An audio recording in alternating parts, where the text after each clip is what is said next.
it seems like one of the hardest things that you had to do was raise money.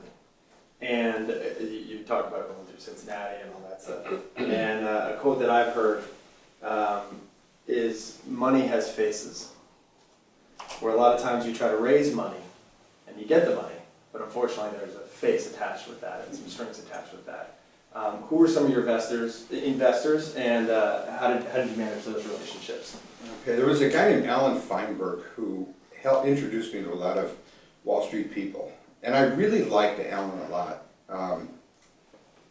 He was really helpful. And then we had a falling out, which was unfortunate. And I will tell you, after the 20th anniversary, I called up, I tried to reach him. I called a mutual friend. In fact, one of the investors who Alan had introduced us to, I said, his name is Zev Hack. And I said, Zev, I really want to talk to Alan. I want to take him to lunch and thank him. I'll never forget, Zev said, too late. I said, what? Heart attack 3 years ago. That's how Zev was. So anyway, Alan really helped me a lot. He introduced me to William Zev Hack. And Zev was a lawyer, accountant, tax lawyer, and a very smart investor and smart businessman. And he made commitments. And then I met with Robert Maxwell, who was Murdoch's nemesis. And he put up a couple $1 million for 40% of the stock. And that seemed great, but I got from him a commitment that we could syndicate Andy Cap, which was very important.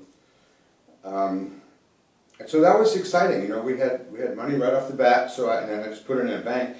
Now, in our first 6 months, we were spending money like a major syndicate, because that's what I was used to.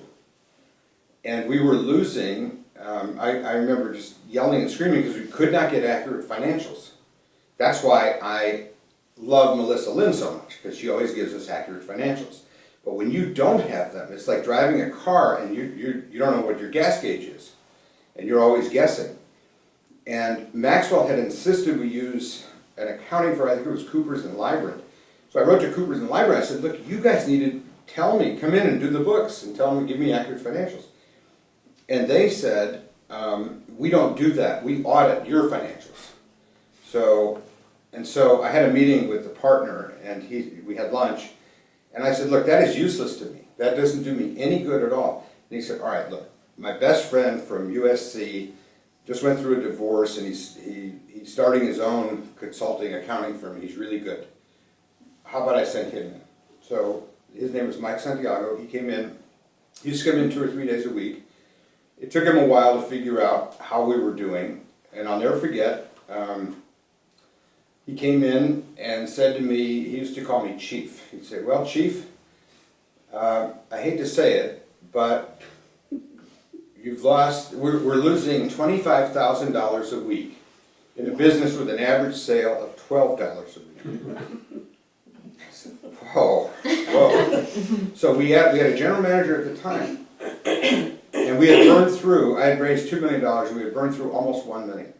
And I called the general manager and said, do you see these numbers? And she said, well, yeah, but what about the other $1 million? I said, no, this isn't going to work. So it was like around Halloween of 1987, and we had this bloodbath. I mean, I just had to let almost everybody go. I don't think anybody in this room was here then, except maybe Marianne Bellman. No. So then, hiring salespeople, I would only pay straight commission. I would pay no base. Hiring editors, I think we went from 12 to 1 or something. I mean, we just really cut. And then started building back up and just watching every penny.